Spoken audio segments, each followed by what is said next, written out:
Handling millions of concurrent users requires a structural shift away from the design of a single, isolated application toward a distributed system of interconnected nodes. This requirement for scalability is the core focus of the Advanced Java with Web Application curriculum. Java Standard Edition provides the core libraries for multi-threading and I/O, but it lacks the built-in architecture for routing web traffic. Building an enterprise-scale application with only Java SE requires manual construction of the entire routing and scaling logic. Java Enterprise Edition divides operations into 5 independent tiers: client, web, business, data, and integration. The web layer intercepts requests using servlets and JSP, while the business layer executes logic using EJBs. Finally, it uses the model view controller paradigm to separate presentation from processing. Mastering Java EE requires moving past definitions and tracing a single HTTP request as it moves through this entire MVC lifecycle. When a request reaches the web tier, it is met by the controller. In Java EE, the controller is the servlet, an API designed to intercept and route incoming HTTP client requests. Servlets are managed by a web container, such as Tomcat. The container dictates the 4-phase servlet lifecycle. Phase 1 is loading and instantiation, where the container brings the servlet class into memory and creates an instance. Phase 2 is initialization. The container calls the init method once and passes a servlet config object, which contains the parameters for that specific servlet. This contrasts with the servlet context. While servlet config is specific to one servlet, there is only one servlet context per application. It allows global resources and parameters to be shared across all servlets in the system. Phase 3 is request handling. For every client request, the container spawns a new thread to invoke the service method. This allows a single servlet instance to process multiple users simultaneously without the overhead of creating new objects. Phase 4 is destruction.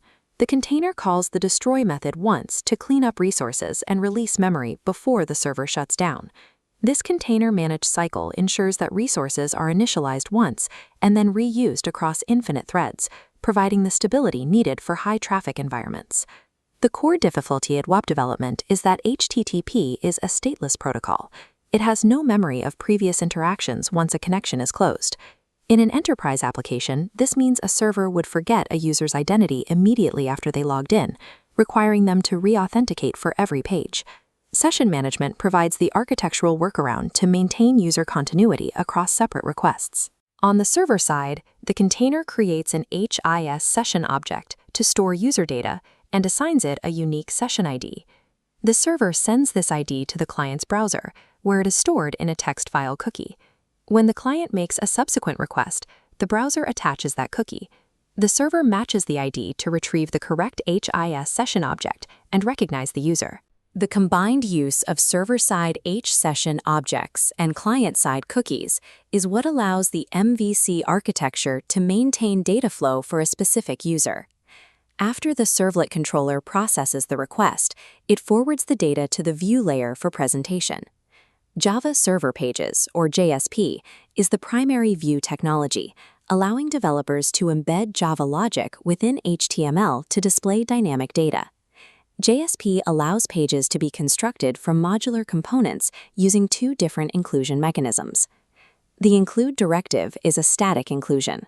The source code is physically inserted into the main page during the translation phase before the JSP is compiled into a servlet.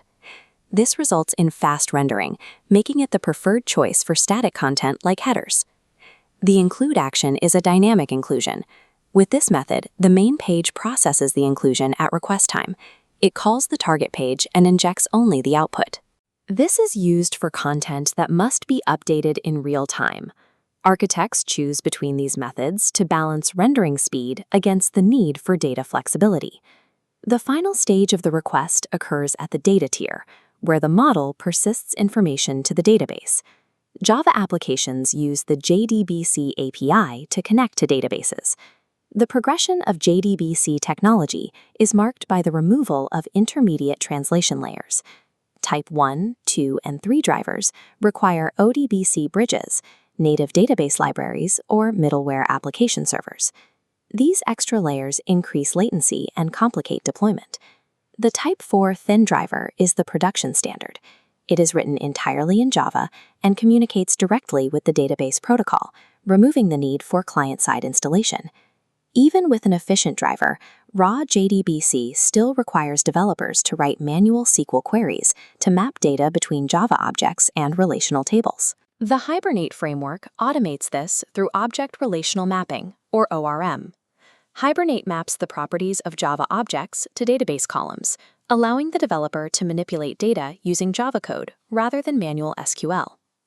Hibernate provides further advantages, including automatic schema generation, built-in caching, and database independence using Hibernate query language.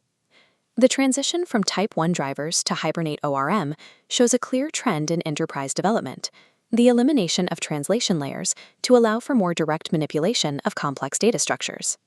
We can now fully trace a single web request as it moves through each distinct tier of the MVC architecture. The browser sends an HTTP request carrying a session ID in a cookie to the web container. The servlet intercepts the request, spawns a handling thread, and identifies the user via their HTTP session. The servlet triggers the model. Through Hibernate and a Type 4 driver, the system updates the database and returns a confirmation. The servlet forwards the result to the JSP. The view uses dynamic include actions to compile the response and sends the finished page back to the user. The constraints of Java EE, strict MVC separation, managed lifecycles, and data abstraction provide the framework necessary to maintain performance and reliability in high-traffic environments.